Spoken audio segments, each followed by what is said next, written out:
apa kabar teman-teman? Kembali lagi ke channel aku, Mia Channel. Buat kalian yang baru di channel aku Mia. Channel aku ini berisi tentang kehidupan aku di Jepang, entah itu mengenai tips masalah perkuliahan, cari kerja, sampai ke review barang-barang yang aku beli sendiri. Nah, kali ini aku mau kasih tips buat teman-teman semua cara mendapatkan kerja sambilan di Jepang dengan bahasa Jepang yang minimal. Nah, penasaran? Yuk, mulai aja videonya.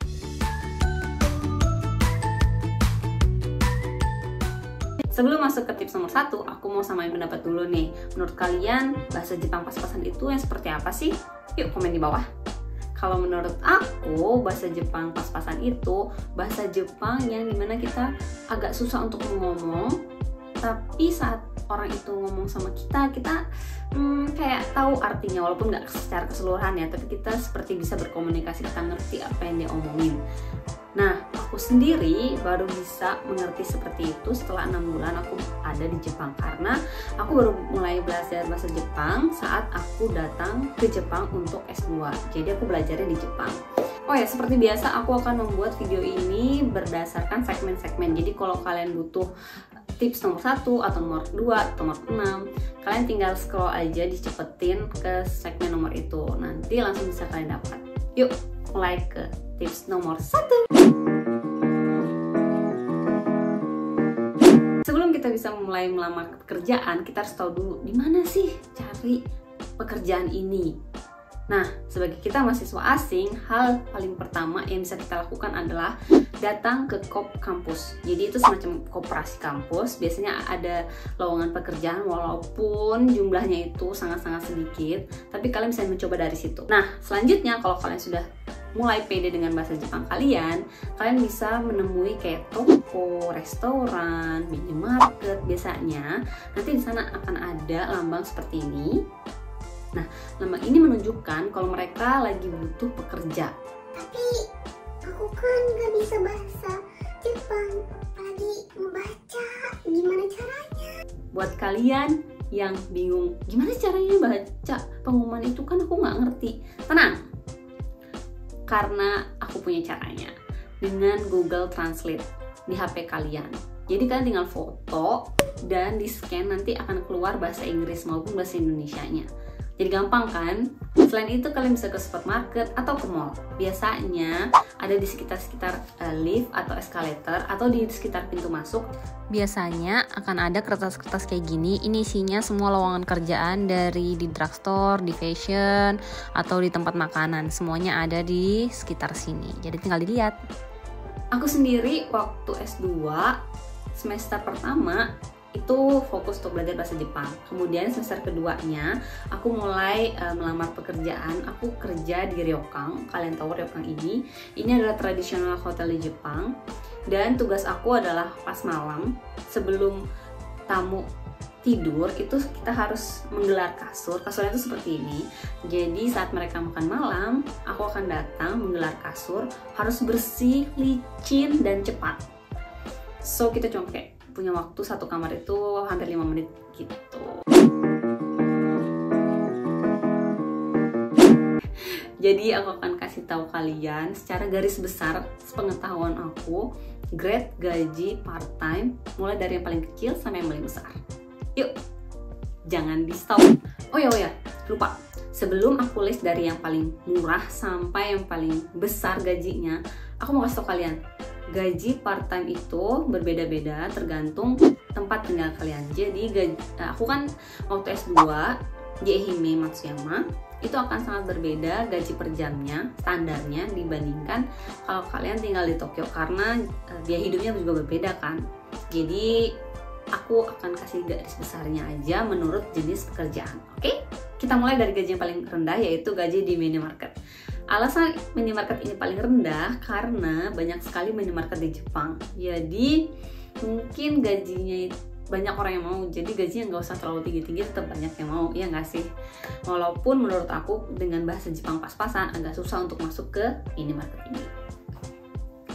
Selanjutnya adalah gaji di restoran. Jadi gaji di restoran ini berbeda antara kalau kalian nyuci piring dengan ngelayanin tamu. Tentu saja yang ngelayanin tamu lebih besar daripada yang cuci piring. Tapi karena kita mempunyai bahasa Jepang pas-pasan, jadi menurut aku kalian pilih yang di kitchen, jadi yang di dapur gitu, kayak cuci piring, nyiapin makanan dan sebagainya. Kemudian selanjutnya adalah gaji part-time di hotel. Jadi seperti aku, membersih-bersih. Kalau gaji aku sendiri termasuk besar, saat itu sekitar 800 sampai 850 yen per jam, dan itu termasuk besar untuk di Ehime. Sedangkan kalau di minimarket itu sekitar 600 sampai 650 yen per jam. Bayangin, lumayan kan? Nah, kita langsung lompat ke yang paling besar gajinya adalah les. Jadi kalau kalian ngelesin anak orang, itu gajinya besar banget di Jepang. Misalnya kalian daftar ke sebuah bimbingan, kemudian kalian ngelesin anak orang, biasanya bimbingan itu akan dapat sekitar 4.000 sampai 5.000 per jam, tapi kalian akan dibayar sekitar 1.500 sampai 2.000 yen. Bukankah sangat besar? Iya nggak sih? Tapi syaratnya lumayan susah, kalian harus bisa bahasa Jepang karena kalian akan mengajarkan bahasa Inggris ke anak Jepang. Selain kalian harus bisa bahasa Inggris dengan TOEIC sekitar 860 skor kalau nggak salah, kalian juga harus bisa bahasa Jepang karena harus berkomunikasi dengan anak tersebut.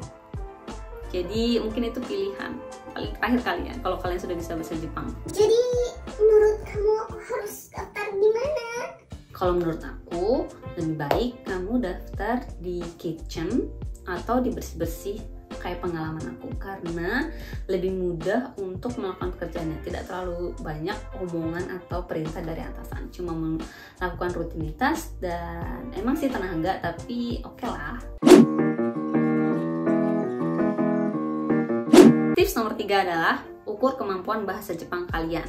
Sebenarnya tips ini udah aku omongin di tips nomor 2, tapi akan aku omongin lebih detail, yaitu ketahuilah seberapa besar kemampuan bahasa Jepang kalian, karena kadang-kadang kita rasa kita nggak bisa bahasa Jepang. Sebenarnya bahasa Jepang kita ini udah lumayan buat kerja dengan gaji yang lebih besar daripada kalau kita bersih-bersih misalnya. Bukan aku bilang kalau bersih-bersih itu jelek ya, tapi ternyata kita bisa ngelesin anak orang dengan gaji yang lebih besar. Kenapa tidak? Ya nggak sih? Kalau saat itu aku ngerasa bahasa Jepang aku sangat-sangat tidak baik sekali, jadi aku memilih untuk kerja kasar, maksudnya bersih-bersih, bed making dan sebagainya.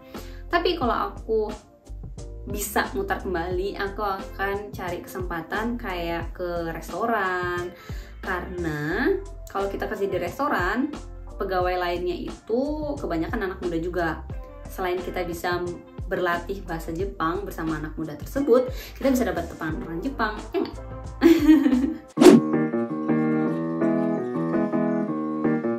Lanjut ke nomor 4, kurangin ekspektasi kalian. Ingat, ini Jepang bukan Indonesia. Kurangin ekspektasi kalian. Jangan samakan cara kerja di Indonesia dengan di Jepang. Dengan begini kalian akan lebih tahan lama, akan lebih berjuang untuk melakukan pekerjaan sambilan ini. Kenapa aku bilang begini? Karena pekerjaan di Jepang itu benar-benar kerja. Maksudnya aku bukan bilang di Indonesia itu nggak kerja ya, tapi kalau di Jepang kalian dibayar 1 jam, berarti kalian harus fokus ke kerjaan itu selama 1 jam. Nggak ada pegang HP, kalau kalian cuci piring nggak ada duduk, jadi kalian akan terus kerja selama 1 jam itu. Beda kan dengan di Indonesia, kalau misalnya nggak ada pelanggan ya udah bisa duduk dulu gitu, boleh. Tapi kalau di Jepang itu nggak boleh. Jadi kalau menurut aku minimal 1 tahun kalian kerja sambilan di tempat tersebut, karena biasanya orang Jepang kerja sambilan itu di satu tempat sampai mereka lulus tuh. Jadi menurut aku less expectation buat nambah pengalaman kerja kalian. Tips nomor 5 adalah tips penutup, tips yang paling kalian tunggu-tunggu, gimana caranya biar keterima kerja sambilan di Jepang. Caranya mudah. Kenapa aku bilang mudah? Karena biasanya kalau untuk mahasiswa, apalagi yang bahasa Jepangnya pas-pasan, itu apply pekerjaan bukan pekerjaan yang memakai otak tapi memakai tenaga. So kebanyakan yang nggak keterima itu biasanya karena nggak sesuai sama jadwal yang mereka inginkan. Yang kedua adalah kelihatan kurang bersemangat. Iya, orang Jepang itu suka kalau kalian bersemangat. Pokoknya yang penting usaha dulu. Yang penting bilang, aku akan berusaha. Dan mereka akan kayak, ya udah deh kita coba dulu gitu. Dan mereka kalau udah senang sama kalian, itu jalannya akan mudah. Jadi jangan patah semangat. Intinya berusaha dulu, oke? Nah, itu tadi tips gimana caranya mencari pekerjaan sambilan dengan bahasa Jepang pas-pasan. 5 aja tadi, nggak usah panjang-panjang. Tapi kalau kalian ternyata suka video ini, jangan lupa komen di bawah. Nanti aku akan membuat part 2-nya. Oke, semoga bermanfaat dan jangan lupa dukung aku ya. See you, bye-bye.